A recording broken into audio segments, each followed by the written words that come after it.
Mamma, I'm sorry. No one told me you were here. Oh, such a glare. I feel as if I were on stage at the Gaiety. We're used to it. I do wish you'd let me install it in the Dower House. It's very convenient. The man who manages the generator could look after yours as well. Yeah, I couldn't have electricity in the house. I wouldn't sleep a wink.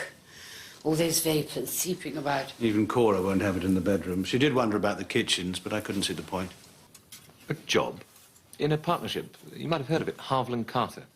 They need someone who understands industrial law, I'm glad to say, although I'm afraid most of it will be wills and conveyancing. You do know I mean to involve you in the running of the estate. Oh, don't worry. There are plenty of hours in the day. And, of course, I'll have the weekend. We'll discuss this later. We mustn't bore the ladies. What is a weekend? Putting it bluntly, do you think Robert has thrown in the towel prematurely? Good heavens, what am I sitting on? A swivel chair. Oh, another modern brainwave? Not very modern. They were invented by Thomas Jefferson. Why does every day involve a fight with an American? I'll fetch a different one. No. I'm a good sailor. First electricity, now telephones. Sometimes I feel as if I were living in an H.G. Wells novel. But the young are also calm about change, aren't they? Yes, the minister. Well, how many Marquises of Flintshire are there? Yeah, is this an instrument of communication or torture? Hello? Shrimpy? It's Aunt Violet. Yeah, very well, very... Yeah. And Susan? Yeah. Good. I nearly came down in a dinner jacket tonight. Oh, really? Well, why not a dressing gown? Or better still, pyjamas? That's why I didn't. I like the new fashions. Shorter skirts, looser cuts. The old clothes were all very well if one spent the day on a chaise longue. But if one wants to get anything done, the new clothes are much better. Yeah, I'll stick to the chaise longue. But, Granny, you don't really want things to go back to the way they were, surely? Of course I do. And as quickly as possible.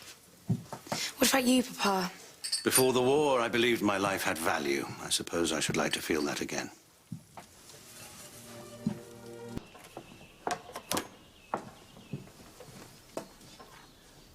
What on earth is it? A gramophone. Some cousins of mine have given it to us. You should stand well clear when you light blue touch paper. Carson and Mrs. Hughes, the world has moved on since last we met. And we have moved on with it, madam. Really? It seems so strange to think of the English embracing change. The groom never sees the bride the night before the wedding. Nothing ever alters for you people, does it? Revolutions erupt and monarchies crash to the ground, and the groom still cannot see the bride before the wedding. You Americans never understand the importance of tradition. Yes, we do. We just don't give it power over us. History and tradition took Europe into a world war.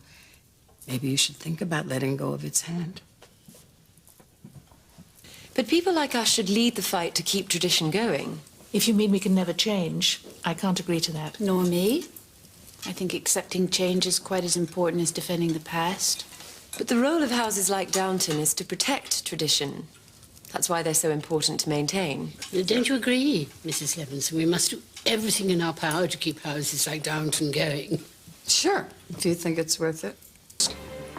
And nothing's going to be cooked. But surely... Shall we just tell them to go home? No, Cora, please, come on.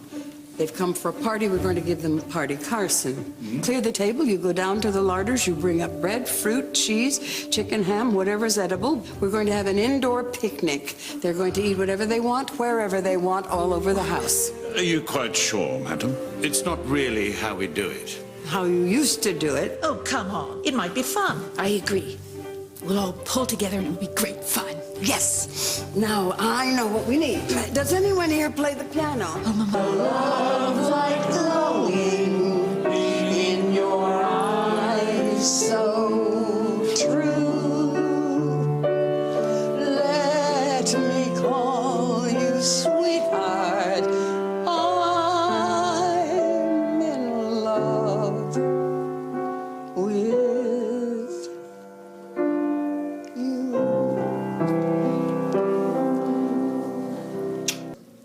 The world has changed. These houses were built for another age. Are you quite sure you want to continue with the bother of it all? Quite sure. If I were you and I knew I was going to lose it, I should look on the sunny side. You know, the way to deal with the world today is not to ignore it. If you do, you'll just get hurt. Sometimes I feel like a creature in the wilds whose natural habitat is gradually being destroyed. Some animals adapt to new surroundings. It seems a better choice than extinction. I don't think it is a choice. I think it's what's in you. Well, let's hope that what's in you will carry you through these times to a safer shore. Well, you have heard the voice of His Majesty King George V. What do you think, Carson? Mrs. Hughes, the King on the wireless. I prefer to think of him on his throne, my lord. To me, it's a good thing to make him less of a myth, more of a man. Well, I hope you've all taken something of value from it. Mrs. Hughes is right. The radio somehow makes the king more real. Is it a good thing? The monarchy has thrived on magic and mystery. Strip them away and people may think the royal family is just like us. Well, would that be so wrong? Well, only if they want to stay at Buckingham Palace. Obviously, it's very shocking to someone of your generation. Don't let us hide behind the changing times, my dear. This is shocking to most people in 1924. Yes.